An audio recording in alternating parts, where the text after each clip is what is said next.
Welcome to the Sixth Element. I'm RenoNoir. I got another review for y'all. I got a couple of comics I want to talk about. You guys remember our rating system? Little fun thing we got. The best is super dope. Then the next one is hella dope. Then the middle is dope. Then you got whack. And then the trash is just super whack. So super dope, hella dope, dope, whack, super whack. That's how we gonna rate them. Alright, the first book is from Image Publishing Company.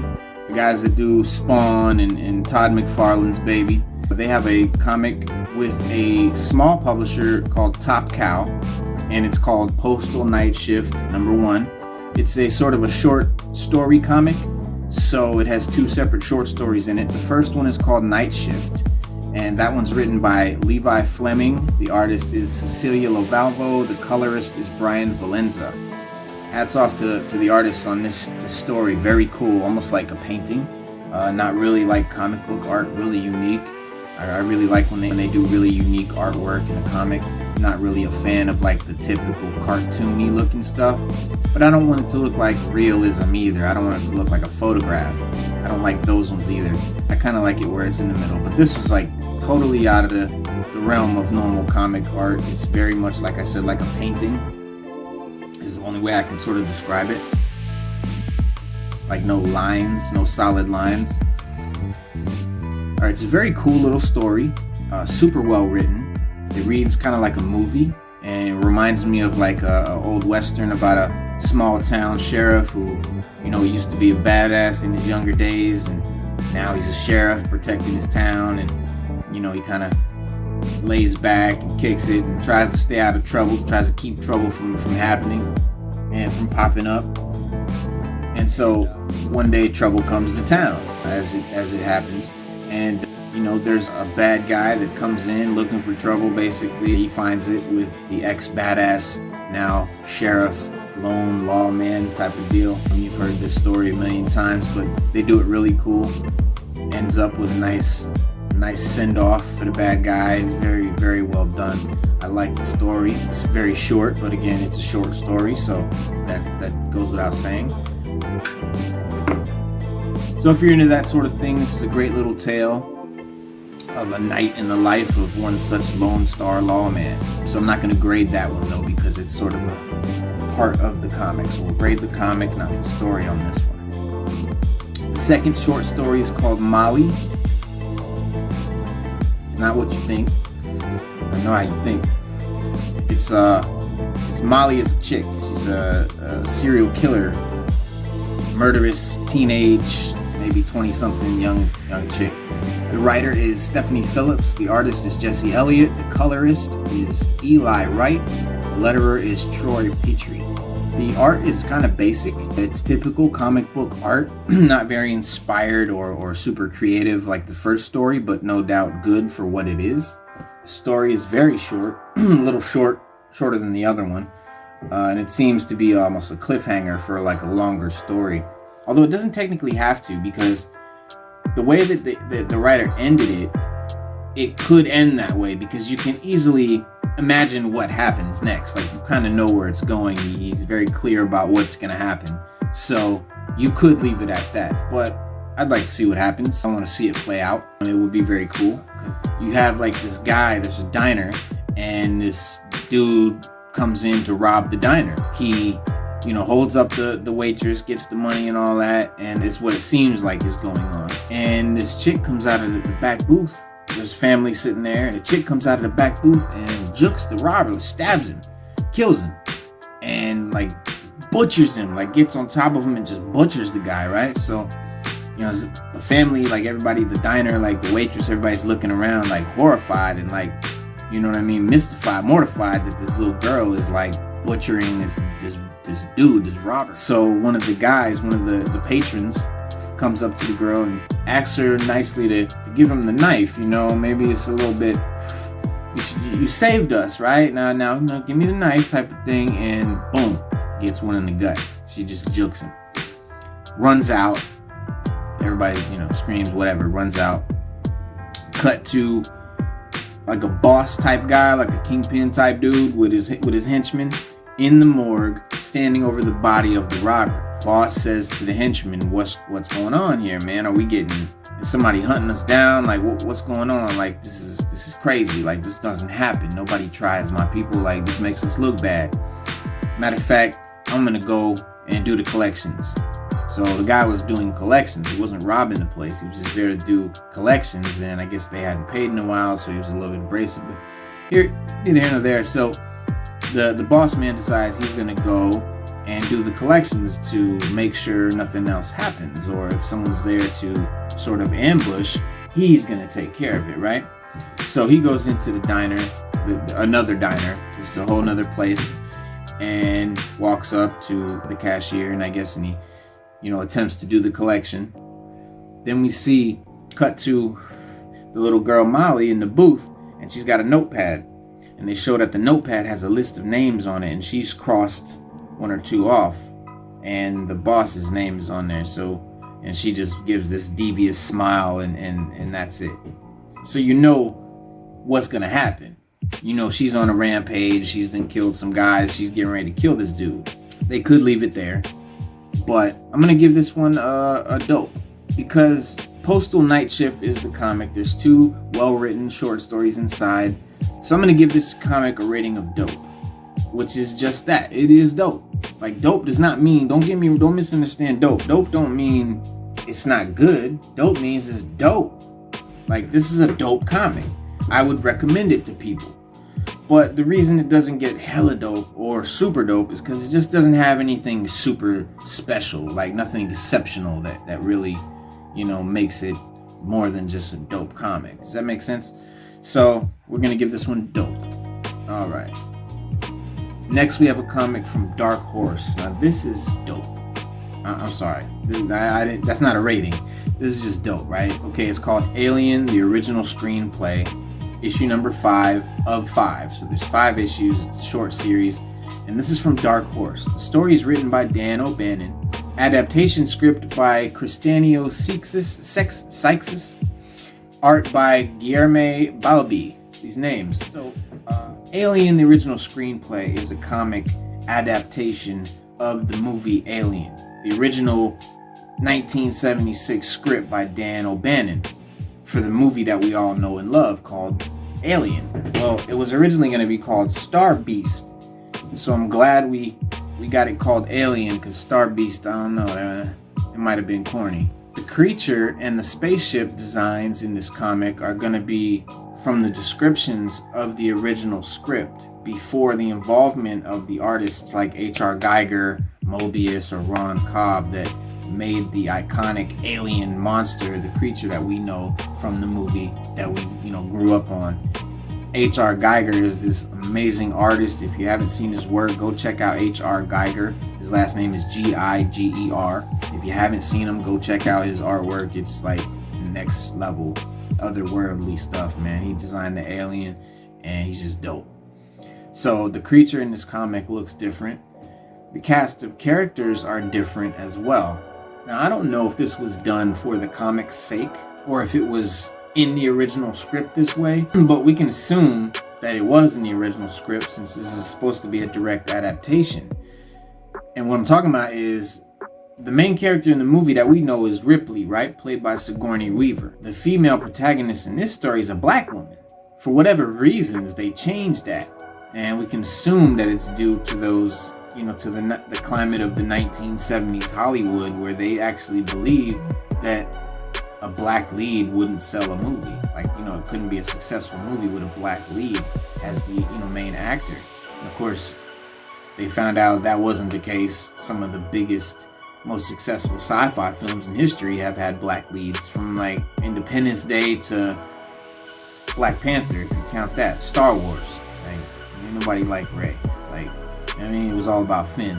So, anyways, that's neither here nor, that goes without saying. But so, and if this comic, if this original script had been made into a movie today, guaranteed they would have made the lead character a black woman. You already know, and it would have been dope. Because the way this story went, it was just dope. So the story itself, and I'm not going to ruin the ending, of course, but if you've seen the movie Alien, just sort of reimagine it with a new creature design and a black female lead, and you'll pretty much be imagining the comic, and it's hella dope. No doubt, you will like it.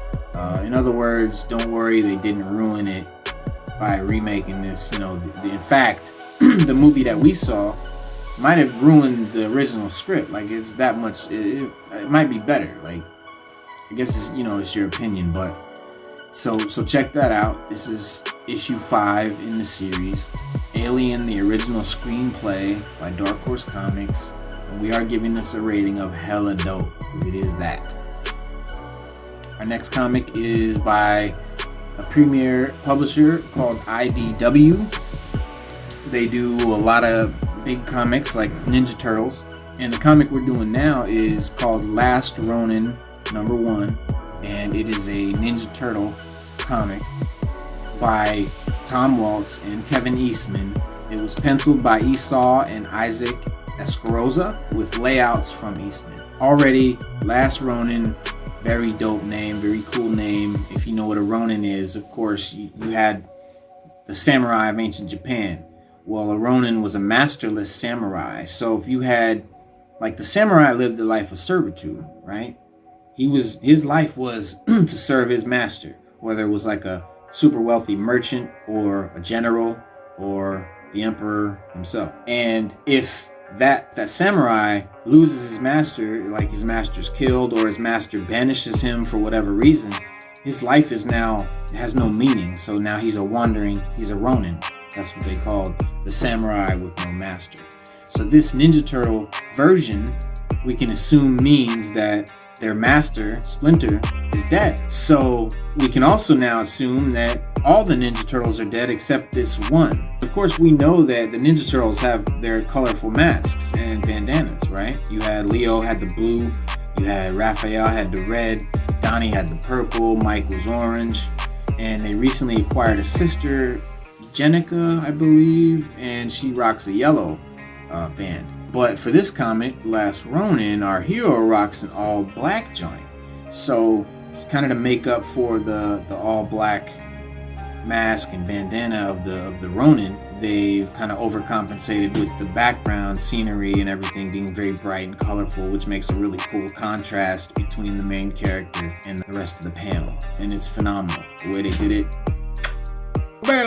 Very good. So in the story, man, the story is very mysterious. I dig it. I dig it a lot. We aren't given a whole lot of background as to what the protagonist is actually doing. We know he's on a mission. At first, it seems like he's on a mission, of revenge.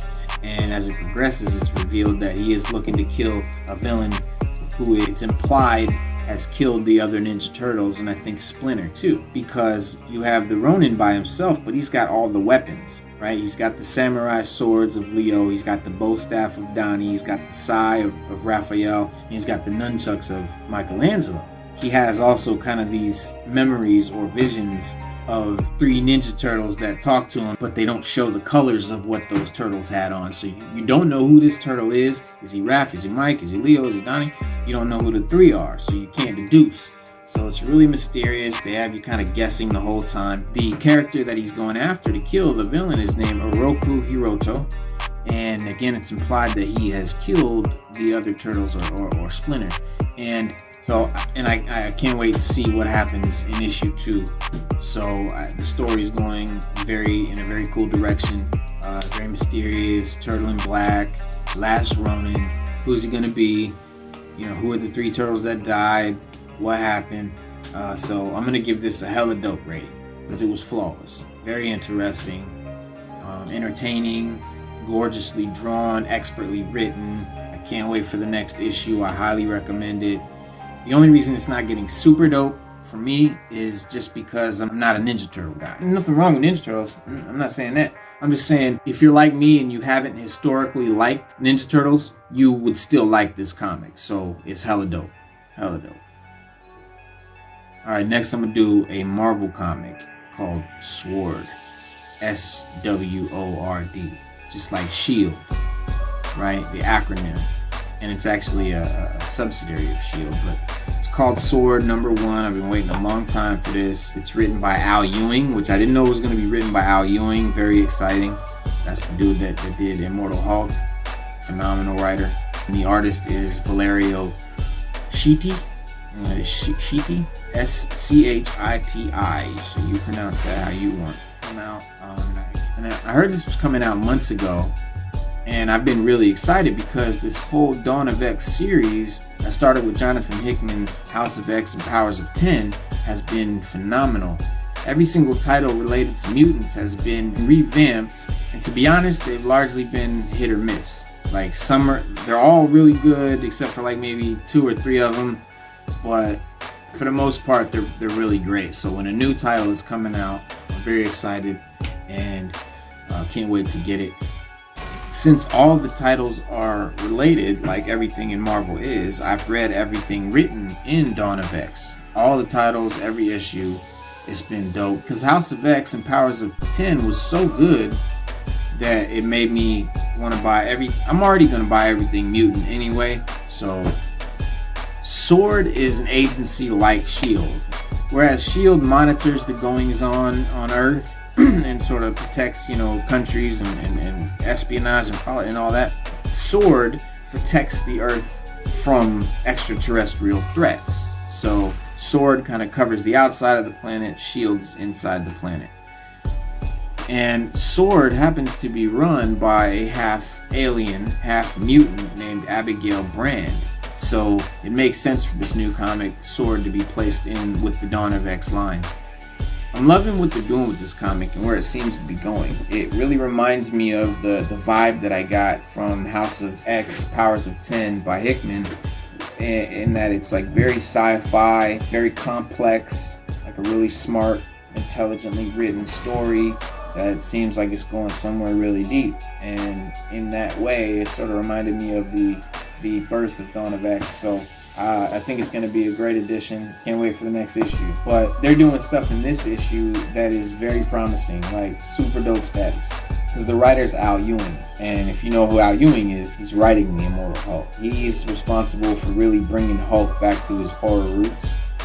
Because Hulk was originally a horror comic. It was a nightmarish story about, a sort of Dr. Jekyll, Mr. Hyde tragedy of a scientist who was trying to experiment with the super soldier serum and got poisoned by gamma radiation and turned into this big monster who would terrorize and destroy, and he would have no memory when he became back to his human form of what happened. So it was actually a horror story. He wasn't like a superhero or an Avenger by any means, and Al Ewing has brought the character back to that horror monster, and it's like a creepy, cool story. Really amazing. You should check it out. Immortal Hulk, Al Ewing. I can't wait to see where this goes. I highly, highly recommend this comic. It just came out. S.W.O.R.D #1. Get it, put it in your pull list, subscribe, and make sure you follow this story because it's turning out to be really complex and really cool. So of course this gets a rating of super dope, the highest honor we can bestow here at the 6th element of hip hop. And maybe I am mutant biased, but I love everything mutant. But even if I didn't love mutant comics, there's no way that this would not have impressed me thoroughly, and I recommend it to anybody. So big up to Jonathan Hickman, the head of Marvel's Dawn of X division. He's done a great job so far with pretty much every title. To Al Ewing, the phenomenal author of S.W.O.R.D and Immortal Hulk and all that good stuff. So we definitely want to check those out. So we have Postal Nightshift #1 by Image with a rating of dope. We have the Alien original screenplay #5 from Dark Horse with a rating of hella dope. IDW's Last Ronin #1 with the rating of hella dope. And of course, S.W.O.R.D #1 with a rating of super dope. Can't wait for the rest of that. So man, go check these comics out. I will see you guys in a day or two with some reviews of some indie books. I want to really look into some indie publishers. The small guys, not the big Marvels and Dark Horse and Image and DC, but the little guys that have phenomenal writing. Like some of the best writing in comics are on the indie titles. Not always, some of it's crap, but I'm gonna find some dope ones, and I'm gonna read those, and I'm gonna review them for you, and I'm gonna put you on to some next level stuff, man. So salute to everybody. Big ups to Full Blast Radio and DJ Tiger and the Full Blast Tribe over there. Big up to Comic Crusaders and Al Mega for hooking me up with the early releases of the comics so that I can review them and bring them to you guys before they come out. So go check out Comic Crusaders and Full Blast Radio on YouTube, and please like, subscribe, and share this video. I want to push this channel out to as many viewers as possible. The only way to do that is now YouTube has a new algorithm. It used to be likes, now it's shares. So please like, please sub, and please share this video.